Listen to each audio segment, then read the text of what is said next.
Namaskaram, everyone. Hey, it's your girl Najmali. I just want to talk about this particular video of the woman of color, African American, in Texas or Houston, Texas, at a hospital and is in active labor, and the nurse is focused on her paperwork. I am telling you, I have been through this, but with a sickle cell crisis. And I got so frustrated that not only did I had to yell and scream about fuck your paperwork, but also my family member at the time had to say something, and then the head nurse, I think I called in regarding the behavior of that.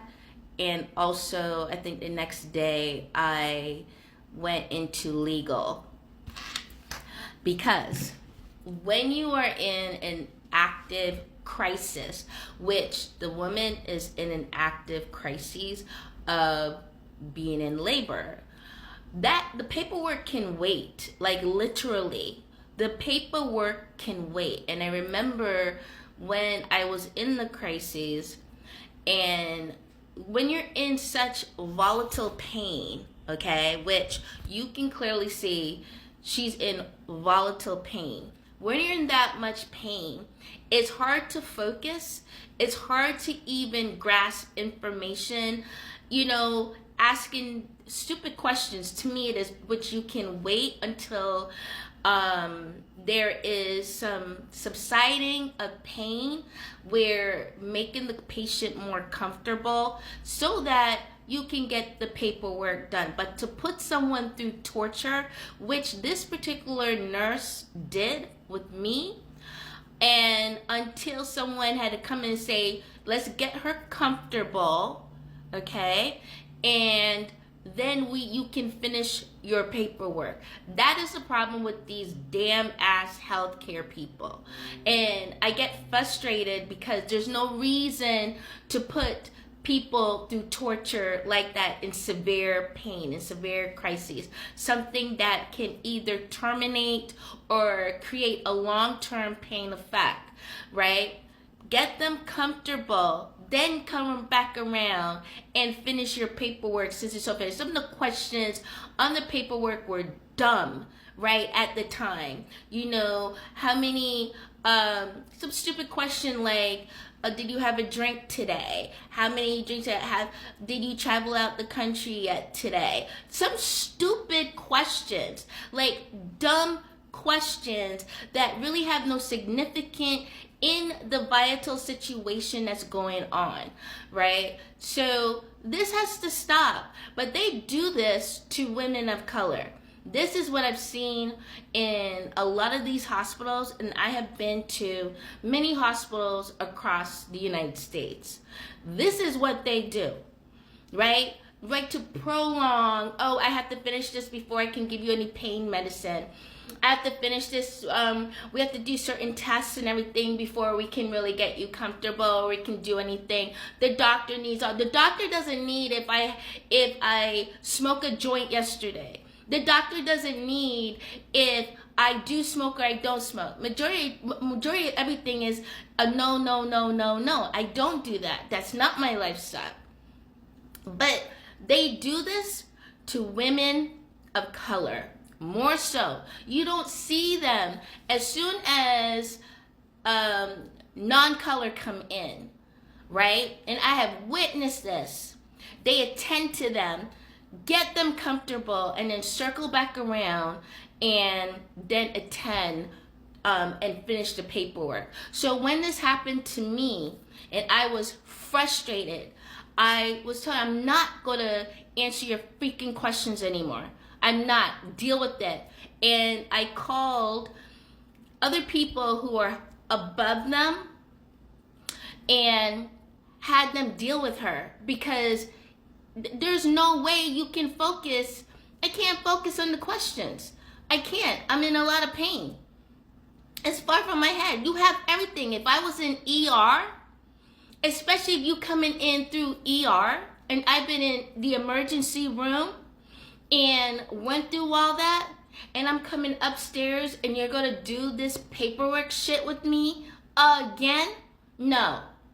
You can go look that up on the computer. You can go check my files. You don't need to do all that. Or circle back around if you really need to get your paperwork done. We need to speak up. Don't just sit there and take it.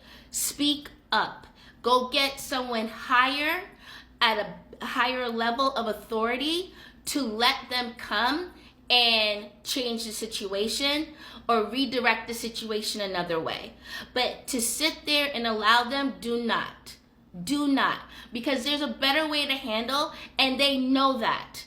They know that. They can handle things in a better way and a much more ease. Right now, all you do is creating more trauma. It's almost like you want her to lose the child.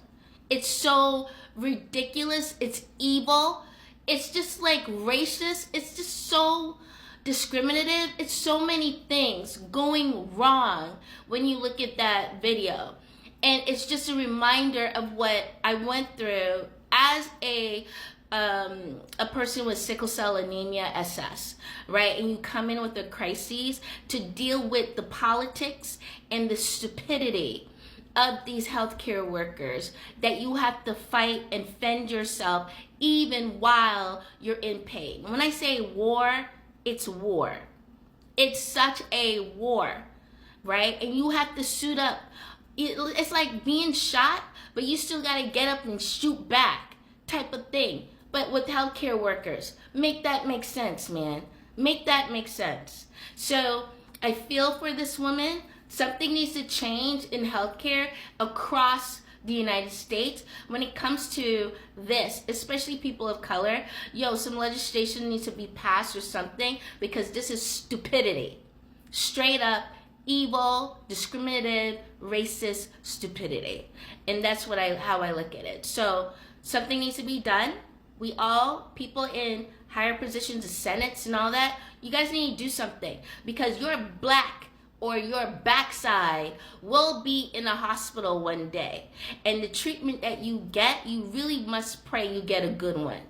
And so feeling what we go through, something needs to change.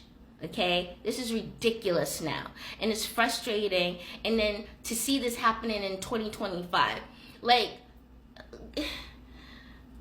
I mean, I don't know. It's just like, when you're exhausted with the stupidity of these,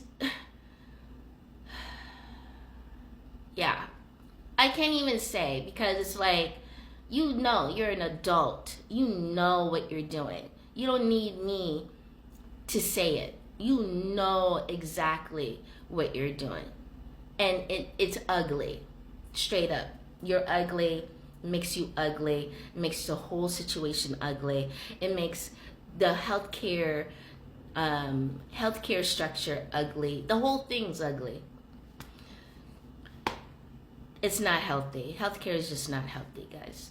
These particular healthcares today is not healthy. It needs to change. And that's how I look at it.